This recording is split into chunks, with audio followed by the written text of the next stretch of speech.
Hi friends, നല്ല spicy ആയിട്ട് ഒരു ബ്രാൽ മുളകിട്ടത് ഉണ്ടാക്കി നോക്കാം. അതിനുവേണ്ടി 2 പീസ് ബ്രാൽ ഇതുപോലെ വരഞ്ഞ് മാറ്റി വെക്കാം. അതിനുശേഷം കുറച്ച് തക്കാളി പേസ്റ്റാക്കി എടുക്കാം.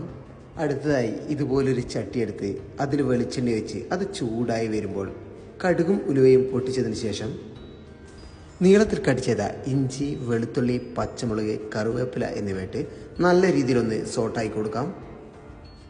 ചെറുതായി കട്ട് ചെയ്ത കൊച്ചുള്ളി കൂടി ചേർത്ത് നല്ല രീതിയിൽ സോട്ട് ചെയ്ത് അതൊരു ബ്രൗൺ കളറായി വരുമ്പോൾ കാശ്മീരി മുളക് പൊടി, മഞ്ഞൾപ്പൊടി, നേരത്തെ പേസ്റ്റാക്കി വെച്ച ടൊമാറ്റോ ജ്യൂസും 2 പീസ് കുടമുളയും ചേർത്ത് നല്ല രീതിയിലൊന്ന് മിക്സ് ആക്കിയ ശേഷം ആവശ്യത്തിന് ഉപ്പ് ചേർത്ത് കൊടുത്തതിന് ശേഷം നമ്മൾ നേരത്തെ വരഞ്ഞ് റെഡിയാക്കി വെച്ച ബ്രാൽ കൂടി ഇട്ട് കൊടുക്കാം.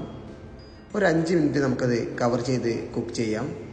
ഓൾമോസ്റ്റ് നമ്മുടെ ബ്രാൽ മുളകിട്ടത് ഇവിടെ റെഡിയാണ്. ഇനി അതിൻ്റെ മുകളിൽ കുറച്ച് ഉലുവപ്പൊടി കൂടിയിട്ട് നമുക്കത്